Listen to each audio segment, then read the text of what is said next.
नमस्कार विद्यार्थी मित्रांनो, आपल्या सर्वांचं सहर्ष स्वागत आहे GK2 फॉर मराठी या एज्युकेशनल चॅनलमध्ये. तर पहा, यापूर्वी आपण आरोग्य सेवकच्या 3 प्रश्नपत्रिका पाहिलेल्या आहेत आणि त्या संपूर्ण प्रश्नांचा सराव जो आहे तो आपल्या सिलेबसवर आधारित असणार आहे आणि 10वी दर्जाचा असेल. तर यामध्ये सुद्धा महत्त्वपूर्ण काही प्रश्न आपण घेऊन आलेलो आहोत. यापूर्वीचे व्हिडिओ जर तुम्ही पाहिलेले नसतील तर ते तुम्हाला प्लेलिस्टमध्ये मिळून जातील. सुरुवात करूया आजच्या व्हिडिओला. या ठिकाणी पहा मित्रांनो, पहिलाच प्रश्न आहे, कॅल्क्युलस या गणितातील एका नवीन शाखेचा शोध कोणत्या शास्त्रज्ञाने लावलेला आहे? तर तो आयझॅक न्यूटन. हा तुम्हाला महत्त्वाचा प्रश्न वाटू शकतो. हा स्टेट बोर्ड मधून उचललेला प्रश्न आहे. ही संपूर्ण माहिती जी आहे ती स्टेट बोर्ड मधील आहे, म्हणून महत्त्वाचा हा प्रश्न ठरतो आणि एका वाक्यात याचं उत्तर येऊ शकते. तर तुम्ही गुरुत्वाकर्षणाचा शोध तर ऐकलंच असेल, आयझॅक न्यूटन यांनी लावलेला आहे, पण कॅल्क्युलस या गणितातील एका नवीन शाखेचा शोध सुद्धा आयझॅक न्यूटन यांनी लावलेला आहे. नंतर पहा, परावर्तक दुर्बीण तयार करणारे पहिले शास्त्रज्ञ कोण होते? तर ते होते आयझॅक न्यूटन. हे काही वेगळ्या टाईपचे प्रश्न आहेत आणि स्टेट बोर्ड मधीलच प्रश्न आहेत. स्टेट बोर्ड मधील प्रश्न आहे, पण आपण यापूर्वी ज्या सिरीज मध्ये जे प्रश्न घेतलेले आहे, गुरुत्वाकर्षण असो किंवा आयझॅक न्यूटन यांच्या संदर्भात असो, त्यापेक्षा हे वेगळे असतील. नंतर पहा, पुढील प्रश्न आहे, प्रश्न 1817 मध्ये जर्मनीच्या डोबेरायनर ने मूलद्रव्याच्या वर्गीकरणाची एक पद्धत शोधून काढली. तिला काय म्हणतात? तर तिला म्हणतात डोबेरायनरची त्रिके. आणि ती कधी शोधून काढलेली आहे? 1817 मध्ये. म्हणजे तुम्हाला जर वर्ष विचारलं तर 1817. शोधून कोणती पद्धत काढलेली आहे? तर डोबेरायनरची त्रिके. नंतर पहा, मूलद्रव्यांच्या वर्गीकरणासाठी अष्टकाचा नियम कोणी मांडला? तर न्यूलँडस यांनी अष्टकाचा नियम मांडलेला आहे आणि न्यूलँडसची अष्टके असं त्यांना म्हणतात. हे प्रश्न काही सोपेसे वाटत असले तरी सुद्धा 10वीच्या लेवलचा हे प्रश्न आहेत आणि आपला पेपर सुद्धा 10वीच्या दर्जाचाच राहणार आहे. नंतर पहा, पुढील प्रश्न आहे, सर्वात पहिली आधुनिक आवर्त सारणी कोणी तयार केली? तर ती केलेली आहे दिमित्री मेंडेलिव यांनी. सर्वात पहिली आधुनिक आवर्त सारणी जर विचारली तर ती केलेली आहे मेंडेलिव यांनी. नंतर पहा, कॉपर सल्फेटचे रासायनिक सूत्र काय आहे? तर CuSO4 हे कॉपर सल्फेटचे रासायनिक सूत्र आहे. नंतर पुढील प्रश्न पहा, झिंक सल्फेटचे रासायनिक सूत्र काय आहे? तर ZnSO4 हे झिंक सल्फेटचे रासायनिक सूत्र आहे. नंतर पहा, विद्युत परिपाथांमध्ये विद्युत रोध जोडण्यास विद्युत धारेने त्यात उष्णता निर्माण होते, त्यास काय म्हणतात? तर विद्युत धारेचे औष्णिक परिणाम असे म्हणतात. कशाला म्हणतात? जी उष्णता निर्माण होते कधी? विद्युत परिपथांमध्ये विद्युत रोध जोडल्यास. त्यानंतर पहा, पुढील प्रश्न आहे, MCBचे दीर्घ स्वरूप काय आहे? तर MCBचे दीर्घ स्वरूप आहे मिनिएचर सर्किट ब्रेकर. तुम्ही लक्षात ठेवा, एखाद्या वेळेस लॉंग फॉर्म तुम्हाला विचारला जाऊ शकतो.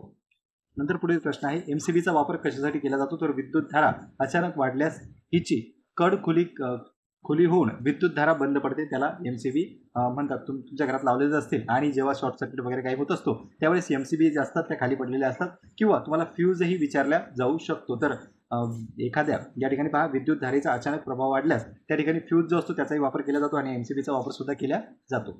नंतर पहा, सोन्याचा द्रवणांक आणि उत्कलनांक किती आहे? तर द्रवणांक आहे 1063 आणि उत्कलनांक जर विचारला तर तो आहे 2700. नंतर पहा, पुढील प्रश्न आहे, चांदीचा द्रवणांक आणि उत्कलनांक किती आहे? तर 962 आहे द्रवणांक आणि 2162 आहे उत्कलनांक.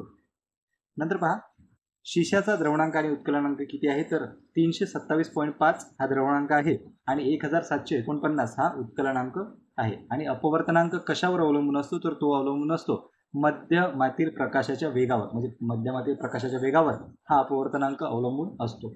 नंतर पहा, बर्फाचा अपवर्तनांक किती आहे? तर तो आहे 1.31. नंतर पहा, हिऱ्याचा अपवर्तनांक किती आहे? तर 2.42. हा महत्त्वाचा प्रश्न आहे, वारंवार परीक्षेला विचारला जातो. नंतर पहा, पुढील प्रश्न आहे, भिंगाच्या पृष्ठभाग ज्या गोलाचा भाग आहे त्या गोलाच्या केंद्रास काय म्हणतात? तर वक्रता केंद्र असे त्याला म्हणतात. नंतर पुढील प्रश्न आहे, भिंगाच्या दोन्ही वक्रता केंद्रातून जाणाऱ्या काल्पनिक रेषेला काय म्हणतात? तर तिला म्हणतात मुख्य अक्ष. भिंगाच्या दोन्ही वक्रता केंद्रातून जाणाऱ्या काल्पनिक रेषेला म्हणतात मुख्य अक्ष. नंतर आहे, नाभीय अंतर म्हणजे कोणते अंतर किंवा काय? तर भिंगाच्या मुख्य नाभी व प्रकाशीय मध्य यामधील अंतराला नाभीय अंतर असे म्हणतात. पुढील प्रश्न पाहूया, डोळ्यासाठी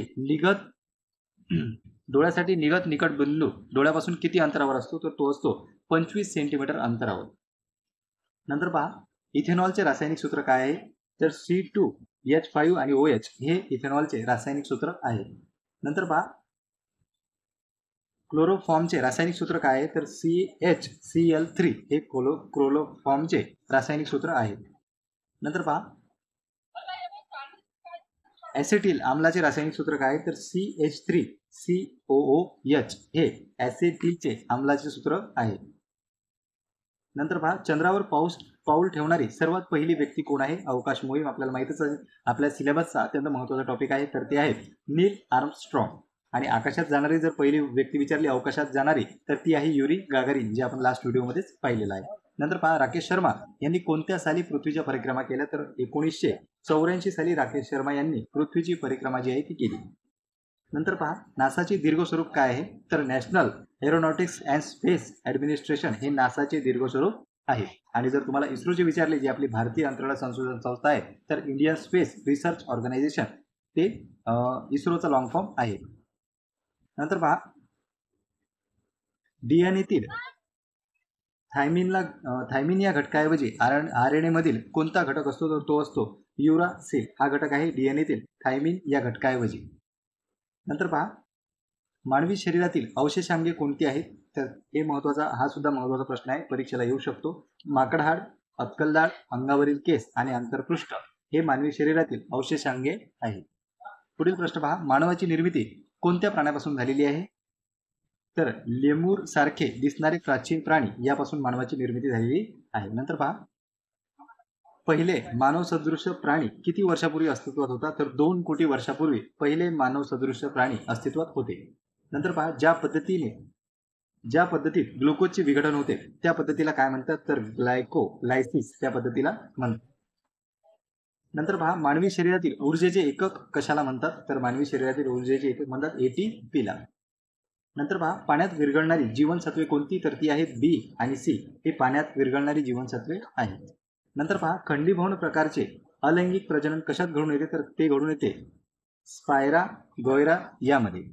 नंतर पहा, मुकुलायन प्रजनन कशात घडून येते? तर ते घडून येते हायड्रामध्ये. पुढील प्रश्न आहे, वनसंवर्धन कायदा कोणत्या सालचा आहे? तर 1980. हा सुद्धा इम्पॉर्टंट प्रश्न आहे. त्यानंतर पहा मित्रांनो, पुढचा प्रश्न आहे, पर्यावरण संरक्षण कायदा कोणत्या सालचा आहे? तर तो आहे 1986 सालचा. राष्ट्रीय हरित न्यायाधिकरणाची स्थापना कधी करण्यात आली? तर 1910 मध्ये राष्ट्रीय हरित न्यायाधिकरणाची स्थापना करण्यात आली. रंध्रीय प्राणी संघाची उदाहरणे कोणती आहेत? तर सायकोन, स्पून, या ठिकाणी पहा युस्पॉन्जिया आणि हायलोनिमा हे रंध्रीय प्राणी संघाची उदाहरणे आहेत. नंतर पहा, सिलेंटेरेटा प्राणी संघातील उदाहरणे कोणती आहेत? तर जलव्याल, जेलीफिश आणि प्रवाळ हे सिलेंटेरेटा प्राणी संघातील उदाहरणे आहेत. नंतर पहा, पुढील प्रश्न. या ठिकाणी 40 प्रश्न झालेले आहेत मित्रांनो. आपण महत्त्वाचे 40 प्रश्न पाहिलेले आहेत. यापूर्वी पाहिलेल्या प्रश्नांपेक्षा हे वेगळे प्रश्न आहेत. तुम्हाला प्रश्न कसे वाटले कमेंट बॉक्समध्ये नक्की कळवा आणि जर काही सजेशन असतील ते सुद्धा तुम्ही कळवू शकता. तर या व्हिडिओमध्ये थांबूया. धन्यवाद.